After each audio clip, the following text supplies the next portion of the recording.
치맛바람이라는 말 들어보셨습니까? 보니까 제가 젊으셨을 때 좀 치맛바람 날리셨던 분들도 좀 계신 것 같아요. 자녀의 성공, 이 말이 한참 유행이던 때가 있었죠.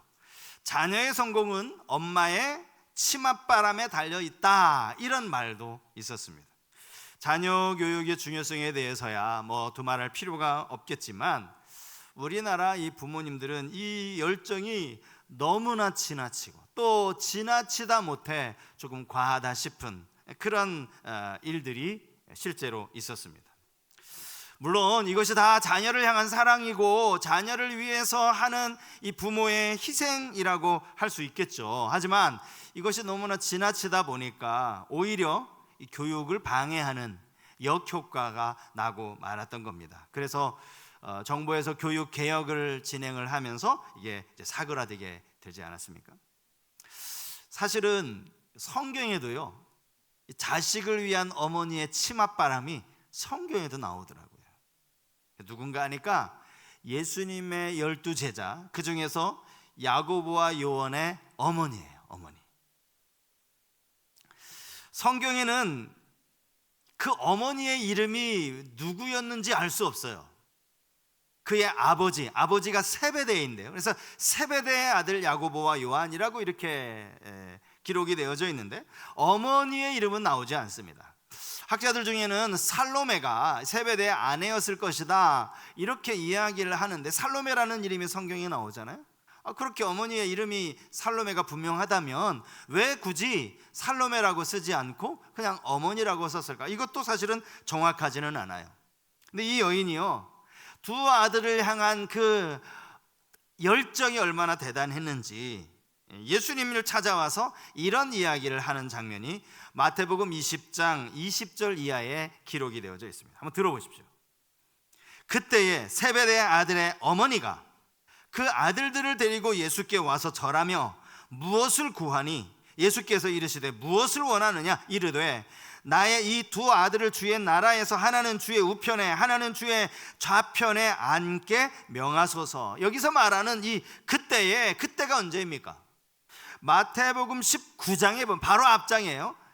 예수님께서 십자가를 지실 것에 대해서 제자들에게 말씀하시는 장면이 19장에 나옵니다. 이게 예수님이 세 번째로 하신 말씀이에요. 벌써 세 번째 이 말씀을 하신 거죠. 그리고 마태복음 21장, 이 다음 장으로 넘어가시면 이제 예수님께서 예루살렘으로 입성을 하십니다. 예루살렘에 입성하셨다는 말은 이제 예수님이 마지막 한 주간의 삶을 남겨놓고 계신다, 그런 의미가 되겠죠. 그 시점이에요.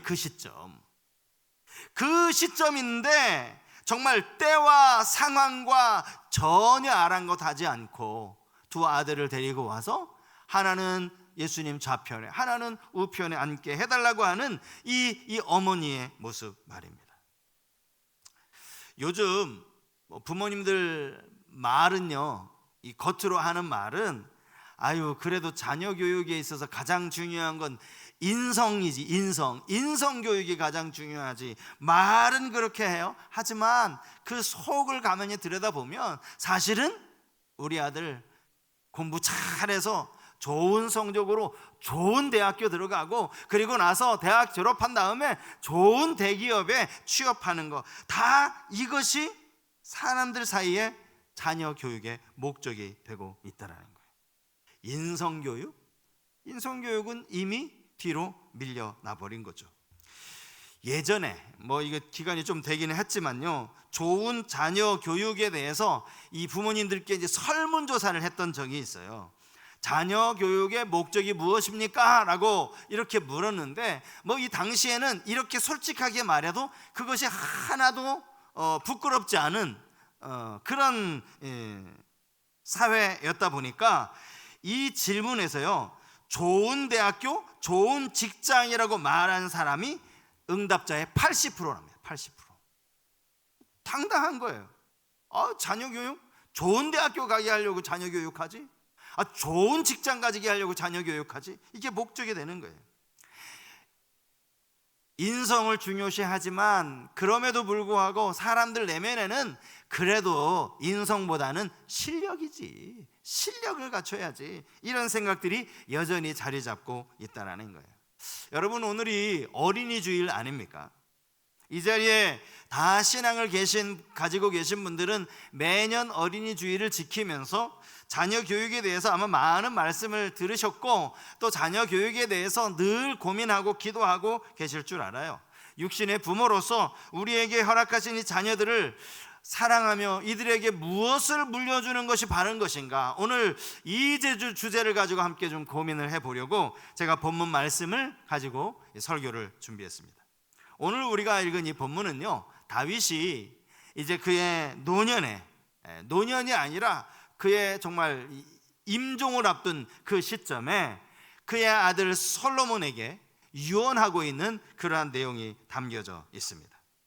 1절 말씀에 보니까 다윗이 죽을 날이 임박했다, 이렇게 말씀을 하고 있고요.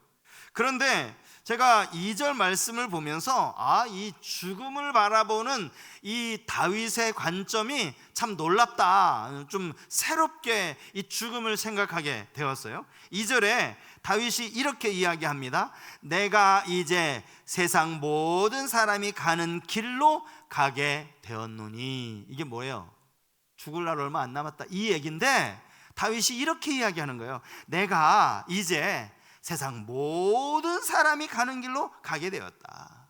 여러분, 이게 다윗의 죽음을 바라보는 관점이었다라는 거죠. 사실 이 말을 보면요, 다윗이 죽음을 전혀 두려워하지 않고 있다는 사실을 알 수가 있습니다. 왜냐하면 모든 사람이 가니까. 이 땅에 태어난 모든 사람들은 다 죽음을 피할 수 없고 누구나 다 이 죽음을 맞이하게 되고 반드시 가야 할 길이기 때문에 여기에 두려워할 필요가 없는 거죠. 죽음을 이렇게도 설명할 수 있구나, 참 정말 죽음을 담담하게 아주 명료하게 설명한 구절이 이런 구절이구나 싶은데요, 여호수아에서에 보니까 여호수아도 이와 비슷한 고백을 했더라고요. 여호수아 23장에 보니까 보라, 나는 오늘 온 세상이 가는 길로 가려니 와, 이렇게 이야기를 하고 있어요. 여기 길이라는 표현을 썼어요. 여호수아도 그렇고 다윗도 그렇고 길. 여러분, 이 길은 끝이 있는 길이 아닙니다. 이 길은요, 또 다른 길로 인도하는 그러한 통로라는 거예요. 통로. 세상 사람들은 죽음을 끝이라고 생각을 합니다. 근데 다윗의 이 표현을 보면 이걸 길이라고 이야기하면서 이걸 끝이라고 생각하지 않은 것 같아요. 왜냐하면 정말 이 길이 끝이라고, 죽음이 끝이라고 생각했다면 끝나버릴 길, 혹은 막다른 길, 이렇게 썼겠죠. 그런데 그런 표현을 쓰지 않았어요. 그냥 길을 간다, 이런 표현을 썼습니다. 성경 주석학자 중에서 이 메투엘리라고 하는 아주 유명한 주석학자가 있는데 바울의 이 고백을 이렇게 설명을 했더라고요. 죽음은 하나의 길이다. 더 나아가서 더 좋은 세상으로 가는 통로다. 다윗이 이 사실을 알았다는 거예요. 죽음은 더 좋은 세계로 가는 통로라는 거예요. 통로. 죽음을 통해서 영원한 생명의 새로운 길을 걸어가게 되는 것, 이것을 다윗은 알고 있었다라는 거죠.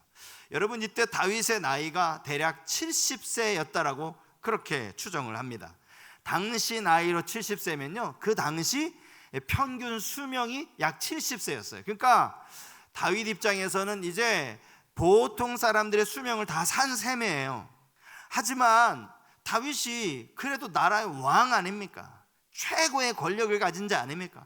그런 면에서 생에 대한 좀 미련이 남을 수도 있고, 내가 누리고 있는 이 권력이라든지 이 명예라든지 이 부귀라는 것이, 이것이 좀 아쉬워서 내가 조금만 더 살고 싶다, 이런 마음을 가질 만도 한데 다윗에겐 전혀 그런 아쉬움을 찾아볼 수가 없어요. 왜냐하면 이게 끝이 아니니까. 더 좋은 길로, 더 좋은 세상으로 인도하는 통로니까, 통로. 자, 여러분, 사람이 이렇게 죽음을 앞에 두고 남기는 말이 유언이라고 하잖아요. 유언은 그냥 정말 이 하찮은 그 농담으로 하지 않잖아요. 자기 인생을 돌아보면서 정말 자녀들에게 꼭 이 말만은 전해주고 싶어서 남기는 말, 이게 유언 아닙니까? 자신의 인생을 회고하면서 꼭 자기가 인생에서 배웠던 교훈이 담겨있는 그 말이 유언일 텐데, 오늘 본문에서 다윗의 유언을 두 가지로 생각해 볼 수 있어요. 첫 번째가요, 대장부로 살아라 이거예요. 대장부로 살아라. 너는 힘써 대장부가 되고, 이런 말이 오늘 2절에 나와 있죠. 여러분, 대장부가 되라는 의미가 뭐겠습니까? 이제 뭐 솔로몬이 아들이니까 대장부가 되라는 말은 주로 아들에게만 쓸 수 있는 그런 표현입니까? 어떤 학자들은요, 이 대장부가 되라라는 이 말을 솔로몬이 이 당시 나이가 약 20살 안팎이거든요. 아직 어린 나이죠.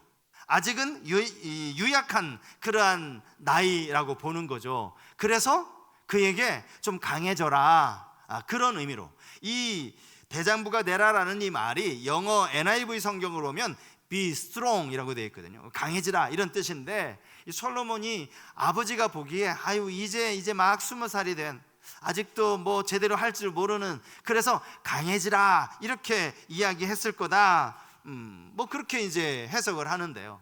여러분, 사실 나이가 어리다고 해서 무조건 유약하다라고 그렇게 볼 수는 없는 것이죠. 어쩌면 한 나라를, 이제 다윗의 뒤를 이어서 이스라엘을 통치해야 할 왕으로서의 이 중차대한 사명 앞에서 어떤 어려움 가운데서도 흔들리지 않는 강함, 이 강함을 주문했는지도 모릅니다. 모세의 뒤를 이은, 모세의 뒤를 따라서 이제 이스라엘 백성들을 이끌고 요단강을 건너서 가나안 땅을 정복해야 하는 여호수아에게도요, 하나님이 똑같은 말씀을 하셔요. 그게 뭡니까? 강하고 담대하라. 여호수아가 아직도 그냥 그 소녀 같고 수줍음 많고 그래서가 아니에요. 여러분 아시는 것처럼 여호수아는 이미 광야 시절에 모세가 손들고 기도하는 동안에 저 전쟁터에서 맨 앞에 선두에서 전쟁을 지휘했던 사람이에요. 여호수아만큼 용감한 장수가 없습니다. 그런 그에게 왜 강하고 담대하라는 이런 표현을 썼을까요?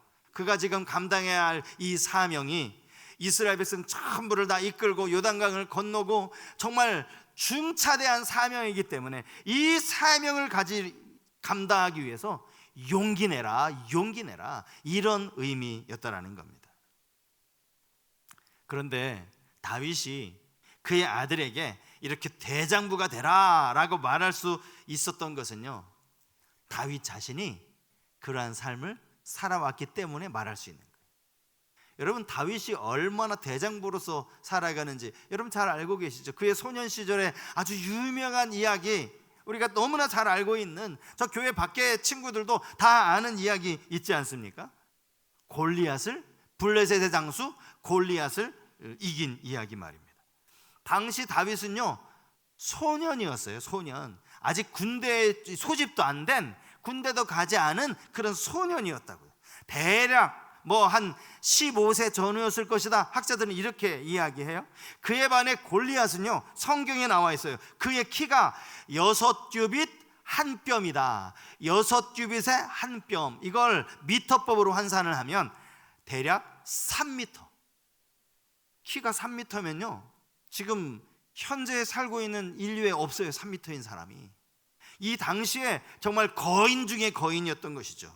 이런 골리앗과 지금 싸우는 거예요. 다윗이 사울이 입었던 갑옷을 한번 입어봤는데 영 불편해. 그러니까 뭐 갑옷을 입어본 적이 있어야지. 영 불편해서 그것도 던져버리고 그냥 맨몸으로 싸우는 거예요. 칼도 없이 물맷돌 들고 그렇게 골리앗 앞에 나서는, 그거 얼마나 용기 있고 얼마나 대장부다운 모습입니까? 근데 이것만 다윗의 용기라고 볼 수 없어요. 저는 다윗의 더 놀라운 용기는 그의 도피 생활에 있다고 봅니다. 왜냐하면 여러분, 다윗의 도피 생활을 대략 한 10년으로 보거든요. 이스라엘의 왕 사울이 저 다윗 한 사람 죽이려고 10년 동안 눈에 쌍심지를 켜고 막 쫓아다니는 거예요. 그런 다윗이 피해 다니면서도 한 번도 낙심하거나 한 번도 좌절하지 않는 그 용기, 이게 대장부의 용기라고 저는 그렇게 믿는 거예요. 한 번은 블레셋 왕 열심히 도망다니다가 정신을 차리고 보니까 자기가 지금 블레셋 진영에 와 있는 거예요. 게다가 그곳은 골리앗의 고향이었어요.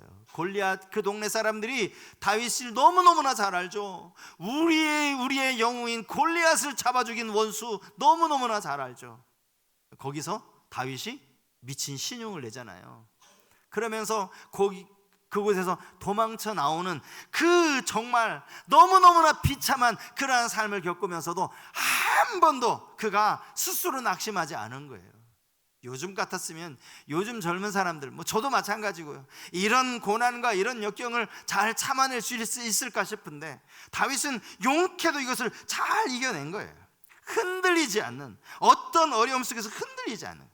그래서 다윗이 말하는 이 be strong, 대장부가 되라 라는 이 말은 힘이 세라는 그런 의미가 아니고요, 어떤 어려움과 어떤 고난 앞에서도, 어떤 상황 앞에서도 흔들리지 않는 믿음을 가져라, 이런 의미인 거예요. 아들 솔로몬이요, 이 다윗이 하는, 아버지가 하는 말을 이렇게 쭉 들으면서 그가 무엇을 했을까 한번 생각을 해봤어요. 솔로몬이 직접 보지는 않았어도 아버지의 유명한 일화들을 아마 신하들을 통해서 들었겠죠. 와, 우리 아버지가 이런 분이셨어? 라는 것을 알고 있었을 겁니다. 그런 면에서 아버지의 말, 대장부가 되라 라는 이 말을 들을 때 나도 우리 아버지처럼 그렇게 살아야지, 이스라엘을 통치하는 왕으로서 어떤 어려움을 만나고 어떤 위기를 만나더라도 절대 흔들리지 말아야지, 이런 용기를 갖지 않았겠습니까? 사랑하는 우리 성도 여러분, 여러분의 자녀들에게 꼭 이 권면을 하실 수 있기를 바랍니다. 아들아, 딸아, 너 대장부로 살아라. 이 대장부로 산다라는 건요, 그냥 싸움질 하라는 그런 의미가 아니죠. 어떤 상황에서도 흔들리지 아니하고, 학교에서 그냥 얻어 터지기만 하지 말고 네가 먼저 쳐. 그게 대장부가 아니에요. 대장부는 어떤 고난 앞에서도 하나님의 자녀라고 하는 당당함을 가지고 살아라. 하나님이 너와 함께 하신다는 이 믿음 놓치지 않고 그렇게 살아라. 어깨 펴고, 나 하나님의 자녀라는 확실한 믿음 가지고 살아라. 이게 대장부가 되라는 의미예요. 이렇게 권할 수 있는 우리 부모님들이 다 되실 수 있길 바랍니다. 다윗이 솔로몬에게 전하는 또한 두 번째 유언이 있다면 그것은 하나님의 명령에 순종하며 살아가는 삶일 겁니다. 자, 본문 3절 말씀을 우리 같이 한번 읽겠는데요, 이 3절이 오늘 이 아주 다윗의 유언 가운데 너무너무나 중요한 말씀이에요. 자, 그래서 우리 3절을 좀 더 큰 소리로 한번 읽었으면 좋겠는데, 다 같이 좀 큰 소리로 읽겠습니다. 내 하나님 여호와의 명령을 지켜 그 길로 행하여 그 법률과 계명과 율례와 증거를 모세의 율법에 기록된 대로 지키라. 그리하면 내가 무엇을 하든지 어디로 가든지 형통할지라. 혹시 여러분들 가운데 아니 도대체 법률은 뭐고 계명은 뭐고 율례와 증거, 이거 차이가 뭔가, 이걸 막 궁금해하실 분이 혹 계실지 모르겠는데, 여러분 그거 별로 궁금해하지 않으셔도 됩니다. 물론 단어가 다르니까 의미의 차이는 있을 수 있겠지만 사실 그 의미의 차이를 구분하는 건 불필요한 일이에요. 그거를 지금 염두에 두고 다윗이 이렇게 말한 게 아니에요. 다윗은 하나님의 말씀, 하나님의 명령, 이것을 지키는 것이 중요하다라는 차원에서 비슷한 말을 4번씩이나 반복하고 있다는 사실입니다.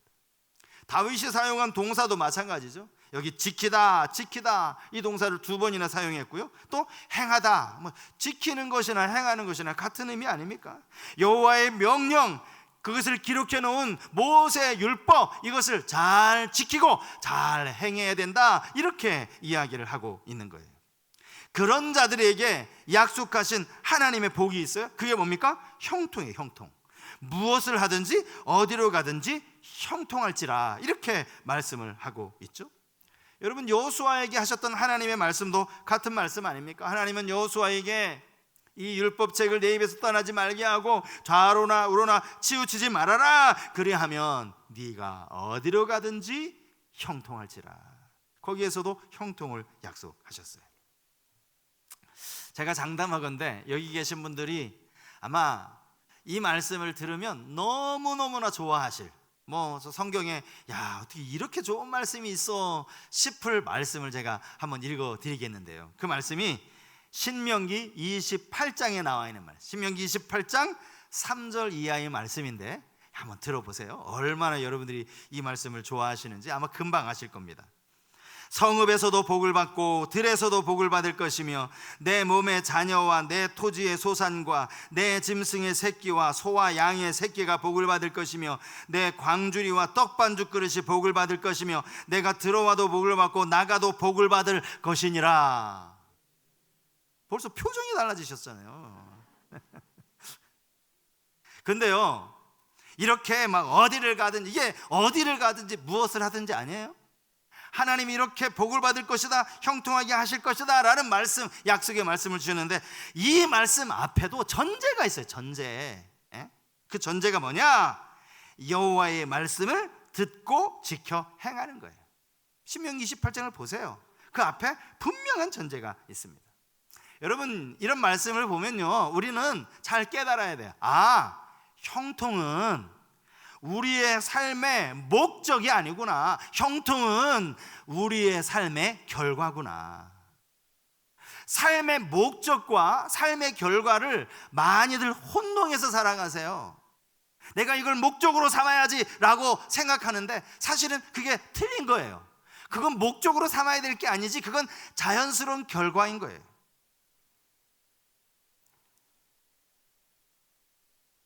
여러분, 우리가 형통을 위해 살아갑니까? 형통이 삶의 목적입니까? 아니에요. 하나님의 말씀에 순종해서 살면 그 다음에 하나님이 주신 약속에, 이건 하늘로부터 하나님께서 약속하신 대로 순종하는 자들에게 부어주시는 복이에요. 형통을 목적으로, 삶의 목적으로 살지 마세요. 제가 이 말씀을 준비하면서 형통이라는 단어를 통해 좀 새로운 깨달음을 얻은 게 있어요. 그게 뭐냐 하면 오늘 본문에 3절에 분명히 형통할지라 라는 말씀이 나오잖아요. 또 여호수아에게도 어디로 가든지 네가 형통할 것이다 라는 말씀이 나와요. 그런데 이 형통을 우리가 일반적으로 알고 있는 그 형통과 저는 같은 단어로 지금까지 알고 있었어요. 어제까지 이 형통이 다 같은 형통. 우리가 알고 있는 형통은 요셉의 형통 아닙니까? 그가 애굽에 정말 노예로 팔려갔어도 그가 하는 모든 일을 다 형통케 하셨다라는 말씀이 성경에 나와요. 요셉의 형통은 우리가 알고 있는 것처럼 그가 하는 모든 일들이 잘 되는 거예요. 그를 통해서 그의 가정이 잘 되고 모든 것들이 계획하는 대로 척척척 이루어지는 게 그게 형통인데, 그 단어와 창세기에 나오는 그 요셉에게 사용된 형통이라는 단어와 오늘 본문의 형통이 단어가 달라요. 단어가 좀 깜짝 놀랐어요. 도대체 이 단어는 무슨 단어야? 분명히 형통이라고 우리말로는 번역이 되어 있는데 단어가 틀려요. 이 단어, 히브리어 단어의 본래의 뜻을, 더 가까운 뜻을 찾아보니까 이게 뭐냐면 모든 일이 잘 되다가 아니라 지혜롭다, 지혜롭게 행하다, 이런 뜻이에요. 지혜롭게 행하다.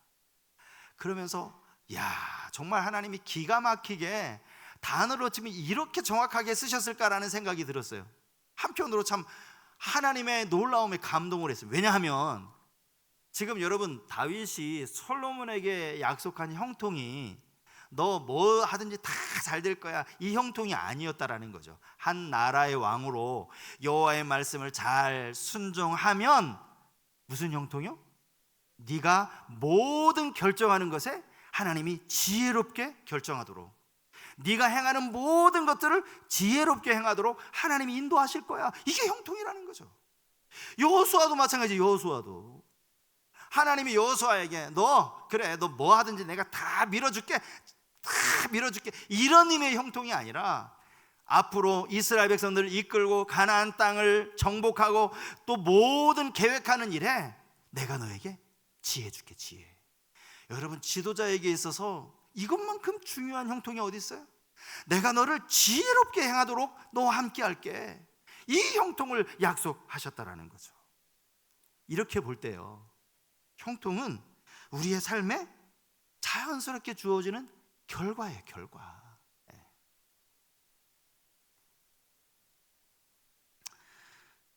또 우리가 이 땅에 살아가면서 목적과 결과를 혼동하며 살아가는 경우가 저는 행복도 여기에 해당한다고 생각합니다. 행복. 여러분, 행복을 삶의 목적으로 삼고 계십니까? 잘못하신 거예요.